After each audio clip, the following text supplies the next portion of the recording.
sektor ng pangisdaan at aquaculture ay mahalagang haligi ng kabuhayan na may malaking papel sa pagtataguyod ng food security ng ating bansa. Silipin natin ang mga naging kaganapan sa press conference ng Department of Agriculture, Bureau of Fisheries and Aquatic Resources. Panoorin po natin ito. Hindi maikakaila ang papel ng sektor ng pangisdaan sa ekonomiya ng bansa. Mula sa produksyon ng pagkain hanggang sa pagbibigay ng hanap buhay, milyon-milyong Pilipino ang umaasa sa palaisdaan at aquaculture para sa kanilang kabuhayan.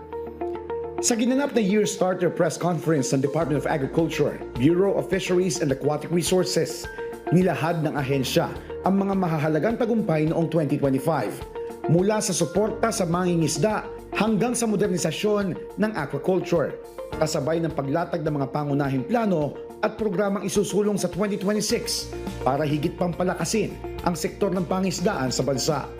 Isa sa mga tampok na aktibidad ang Big African Catfish Harvest Celebration, isang hakbang para muling ipakilala at palawakin ang sustainable production ng African catfish o mas kilala sa tawag na hito.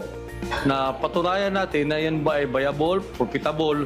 So within 4 months, nakita natin yung kanilang growth rate na yun pala ay talagang napaganda po ang potential ng ating African hito na pwede natin i-adapt, i-promote sa ating mga farmers and fisher folks kung sinong gusto mag-alaga. I encourage talaga sa lahat mga ating mga technical centers during my leadership na magkaroon po tayo tinatawag na primary commodity.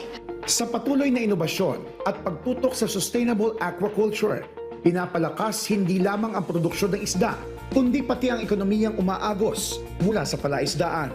Ang encourage sa inyo, kung may pinakamalapit na opisina po ng Bureau of Fisheries ay nandun po ating mga provincial fishery office, nandun ating regional offices na pwede yung lapitan para humingi ko kayo ng guidance po sa mga gusto mag-alaga po into aquaculture. Dahil sa bawat ani mula sa tubig, may pag-asang umaangat para sa mangingisda, para sa bansa at para sa bagong Pilipinas.